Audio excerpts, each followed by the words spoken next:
Hey guys, Jack here. Just making a little bit of tea right now. Out here in the woods, just got done teaching a class, and I'm gonna do a little review on one of my favorite items in my kit, and that is the Solo Stove. This one is a little bit larger. It's their medium size in 3 different sizes. I have the smallest size, but I carry this one around in my truck, and if I'm not gonna, be traveling ultralight, I really like this pot a lot. And if I don't have, if I have a big ripping fire going, I'll just use the pot from time to time.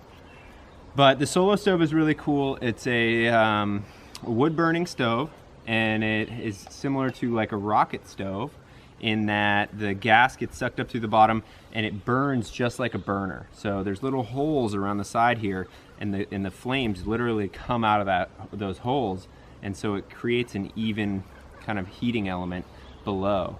And what I really like about the Solo Stove is that you can boil water off a handful of sticks like this right here, right? So just a couple handfuls of this and you can boil a whole pot of water this size. It's not hot to the touch at the base, so you can pick it up or move it. It is hot in this area, and basically all you do is you get a fire going inside of here. I like to use flint and steel, or hand drill or bow drill or ferro rod, whatever I have with me. But I'll usually keep a flint and steel kit in with some tinder inside of my Solo Stove once it's nested in with the pot, and I'll show you guys that later. But anyways, I really like this stove. You get a fire going in it, you add some really small little sticks, and then all you need are kind of pinky sized sticks, and you can keep this thing going. My partner and I have used this as our exclusive camping stove, or glamping stove, whatever you want to call it, on a variety of trips. We don't bring a propane stove anymore. We exclusively use the Solo Stove. We've cooked pancakes on this thing, put a cast iron on there, you name it, full meals for weeks at a time, 3 times a day on the Solo Stove. It's extremely efficient and keeps you connected and burning wood, so you're not burning some like weird propane and disposing of the tanks or anything like that. You're basically relying on just collecting wood, which is everywhere, and so you're never going to run out of fuel. Alright guys, here's the inside of the Solo Stove. I just thought I should show you guys this. These little holes are where the flames come out.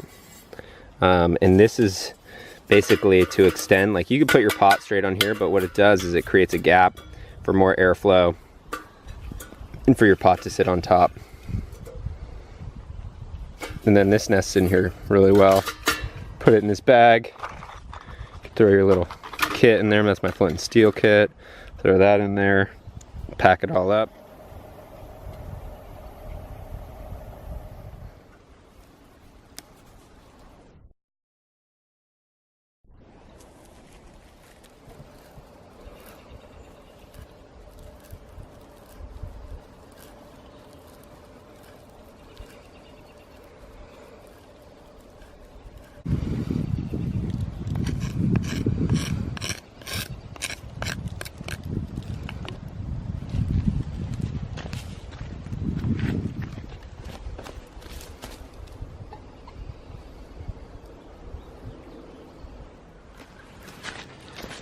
Alright, it's time to take our tea off. Don't want to boil it when you're making pine needle tea. Move our Solo Stove out of the way. Still have a little bit of a fire going in there. It's not too hot to touch at the base though. Take our tea, give it a little stir, and let it steep for a little while. Okay, I think our tea is cooled enough.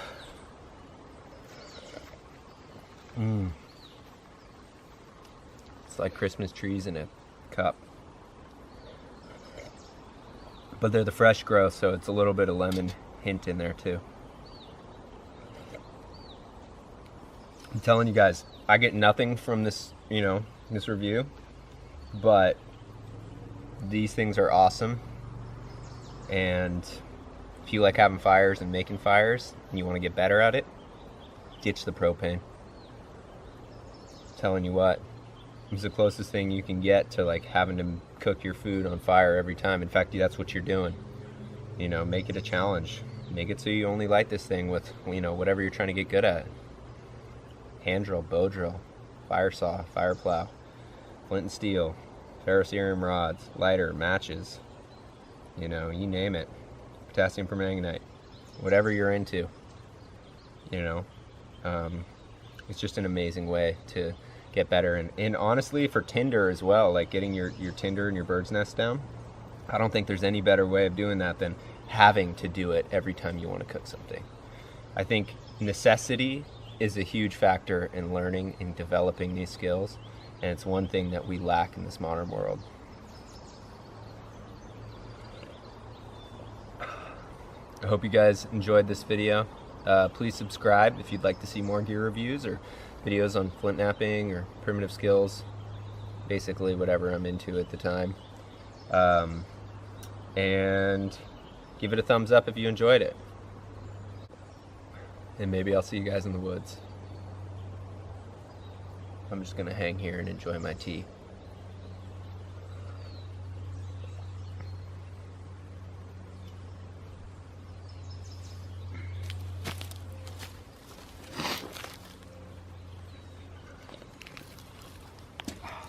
Oh yeah, one more thing. When you're done with the solo stove, once it's cooled down, knock out all the ashes. Go ahead and put it in its little container here, a little nesting. And this fits right on top nicely into this container. This then nests into this pot, which then goes into this bag. And you have plenty of space down in here for some extra tinder, you know, throw your flint and steel kit in there, whatever. Yeah, some you know, a little bit of kindling, whatever you want. But it's an awesome little space where you can store your stuff for your next fire. Always think about that next fire. Not ready to nest into this though, I'm still enjoying my tea.